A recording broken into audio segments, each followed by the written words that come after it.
Hey there. Okay, I am glad that you tuned in today. Today, I want to talk about real quick how to get that short-term rental in Q4. Now, if you're wondering why I'm specifically speaking about Q4 or quarter four, it is the last 3 months of the year, the sprint to the finish line, so that you can lock in your tax benefits, your tax savings from owning a short-term rental. If we have not met, hey, I'm Chia Gazie Fawale. I am a pediatric anesthesiologist. I love to chat about real estate and short-term rentals and really bring you wealth building ideas right here on YouTube. If you want to go back into our YouTube channel, you see videos on different things, short-term rental related, and even some about business acquisition. But today, I'm particularly interested in talking about the tax savings from short-term rentals because this is that time of year where savvy people, right, start to look for short-term rentals to buy so that they can save on taxes come next year. This is the same strategy that a client of mine used to get back a tax refund check of $170,000. Yep, you heard that right. $170,000 tax refund after applying what I get to share with you in our STR tax savings videos. Now, if you haven't seen those videos, we'll leave the links down below. But today I want to talk about really the step-by-step, kind of like in chunks, step-by-step things that you would need to do if you're really trying to get a short-term rental between now and December 31st. Okay, now, before I get into the full thing, okay, here is the cheat code. We have an actual program. We have what's called a 90-day runway where I walk you through week by week, step by step, how the whole process works over the next 90 days. And then you can actually get feedback from us during our coaching calls. You can actually watch our full course and get like intricate, nuanced details. But today, I want to give you kind of like, just like, okay, do this, do this, do this, do this, do this, okay? If you're looking to get short-term rental before December 31st, right now, what you should be doing is doing your market research. Now, what do I mean by that? You can't just pick up a property from anywhere and say, you know what, I'm going to make it a short-term rental. There are regulations. There are things you need to look into. You have to run the numbers. You have to use things like AirDNA to see how much a property can make, to see if the property will cash flow after you buy it. Because hear this,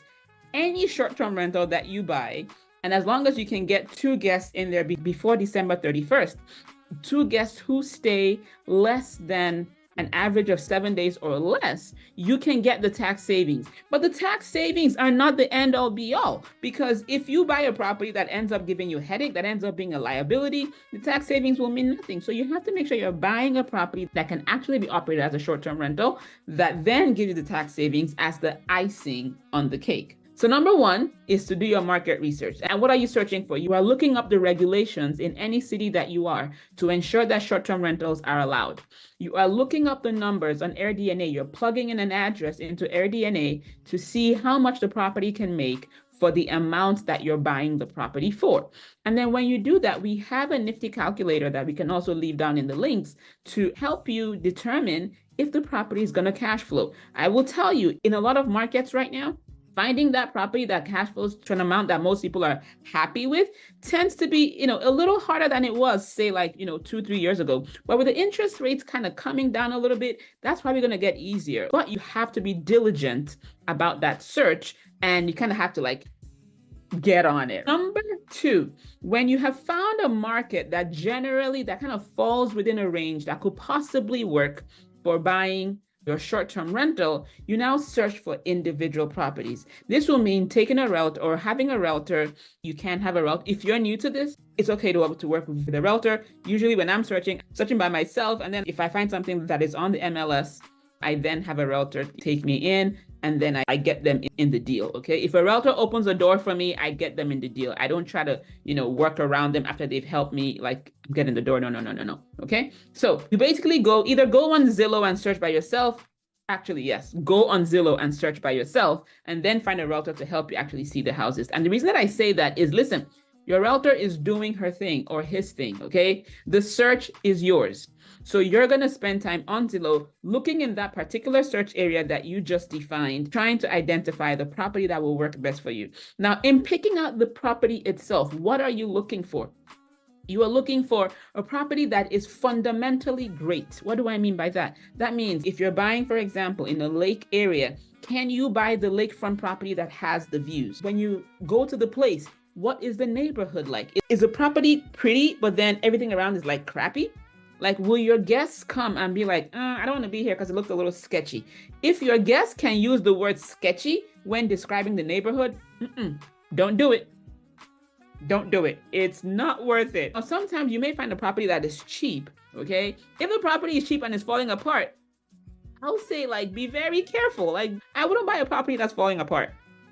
I may buy a fixer-upper in the sense that, like, the wall color may be dated, the carpet may be, dated or whatever. I can fix those things, okay? But because I'm working towards getting at least 2 guests in there before December 31, I will not get a property that requires significant renovation, okay? You really want to make sure that you're doing things on the clock and you're working to get that property stat. Number 3, when you find the property, you get it under contract. Now you do your due diligence. You have an inspection, have an inspector come through, make sure that there's nothing, hidden that will, make it a bad deal. That'll cost you $20,000 to fix the foundation, the roof, any kind of water damage, those things. Make sure the AC works, the heater, make sure all those things work. And then at this point now, you should also have been talking with a lender for a possible, maybe like a 10% down second home occupancy loan. Now, we have a video on this channel about how to fund your deals. You can look that up. Now, once that is done and the property closes, you are now on the clock, my friend. You are now on the clock to get your property put together, up and running, so that you can then get that guest. Okay, so kind of think about it in thirds. The first third, you're trying to find the property. The second third, you are now trying to get the property ready. And then the last part of it is that you're now trying to get guests in the place. So during the setup phase, this is really where the money is made, because in this setup phase, that is when you basically create the work of art that becomes the property that you're going to be renting, putting out in the marketplace for people to come rent. Okay, this means that during this phase, your eye for design should be top notch. And if you don't have that eye for design, I recommend that you hire a designer to give you tips. Now, those of them in a full runway get access to a designer, but you can definitely just find people that have good interior design idea. Now, when you're thinking about design, there are 2 sections of things you're thinking about. Number 1 is form. Form basically means just the beauty of the place, how gorgeous the place looks. But they are equally important, the function, okay? This means that you need to have your property serving a good number of people, right? This means that let's say you have a space that could possibly sleep 12, make sure you have amenities for 12 people. That means that you have enough toilet paper, you have enough bed sheets, you have enough beds, that you have enough chairs in the house. If you say that your place sleeps 12 people, you can't have chairs for just 4 people. If you say your place sleeps 12 people, you can't have cutlery for just 4 people, okay? So as you're buying all your things, as you're furnishing the place, make sure you keep in mind the number of people that you're gonna say your place sleeps. Now, when you've done all the work to get the property up and running, you need professional pictures. Now, in your sprint to December 31st, you may end up, some things you may choose to skimp on. Try to not make it the professional pictures, okay? I actually recommend to my clients actually get their listings up and running before they're even ready. But when you are ready, like we just did this past weekend, our property has already been up on the platform for about probably 3 months now, but it was summer. I wasn't going to miss out on summer, right? We got our professional photos done yesterday. Just make sure that you know that your property is not done until the professional photos have been taken. Do not skimp on professional pictures, period. If you actually want to get a return on your investment, you will be shortchanging yourself significantly if you choose not to get professional pictures.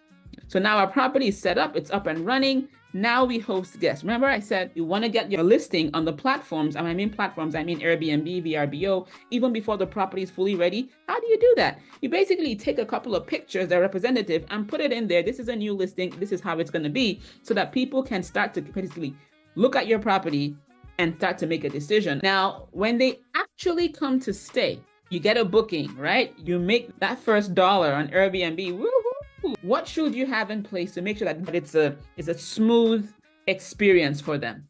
Number 1 will be your communication even to start. As soon as they book, you want to have a message that goes out and says, hey, we've received the inquiry, we've received your request, we're happy to host you, like a nice little welcome message.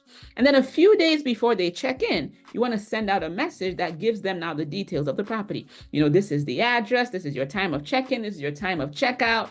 Here is your key code. because hopefully you also installed an electronic lock, right? Electronic lock. We're not doing keys here, okay? No physical keys, at least for most people. The exceptions are there, but for most people, electronic keys, please, or lockbox. So this is your key code, or here's where you find the key, if you did a key, right? And then any other pertinent details like parking, access, etc., to get into the property. Now, we also normally send out a day after message, like the day after they check in, they also get a message. And then on the day that they're about to leave, we also send them a message to say, hey, I hope you enjoyed your stay. Here's what you're going to do when you leave. Make sure you lock the door. Make sure you place these things over here. I personally don't like giving guests a long list of things to do. Anybody got time for that? Okay, they're paying you. So just make it as minimal as you can, but things that are important, that they lock your door. Believe it or not, guests need to know that they need to lock your door when they leave, right? Tell them where to place the key. Tell them where to put the trash. Tell them where you want things, and then let your housekeepers and cleaners basically come in and take care of the house. Like, don't give your guests a long list. You don't want a long list when you go on vacation, do you? I didn't think so. Okay. All right. So now I basically walked you through what you're going to experience, or what you should be thinking about if you're thinking of getting a property in Q4. If that is on your mind and you're wondering, like, why do I even think about this? It's the tax benefits. It's the tax savings, right? Because if you're working towards tax savings, you need to get it done before December 31st. And if you're wondering, like, what are these whole tax savings you're talking about? We actually just put out a mini course for those who want to learn how the whole tax savings things work. I'm going to leave the link down in the description so that you can grab it, so that you know what to talk to your accountant about. Our mini course is not to replace your accountant. It is not to defy your accountant, okay? It's to give you the lingo so that you know what you're talking to your accountant about. And if you need to find an accountant that understands the short-term rental tax strategy. Because honestly, I had a client who was initially told that she owed $17,000, and by now going to an accountant that actually understood the short-term rental thing, didn't just erase what she owed, she now got back $24,000. So $41,000 in tax savings, just because she knew what to say, knew what to ask for, and spoke to the right person. So I'm going to leave that link down there below. If you want to implement this, if you want to get this done, we have the 90-day runway for you. Find the link down below, come in and join us, because you basically be in a group of people running towards the same thing. It's a fun time of year. It's probably my favorite time of year. Actually, no, I don't know. Maybe summer, because I got a ton of bookings in the summer.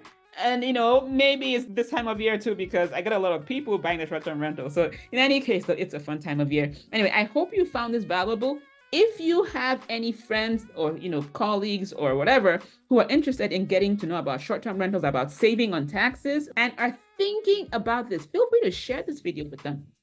Send it to them, because this is the time. If they want to get this done, now is the time to get it done. All right?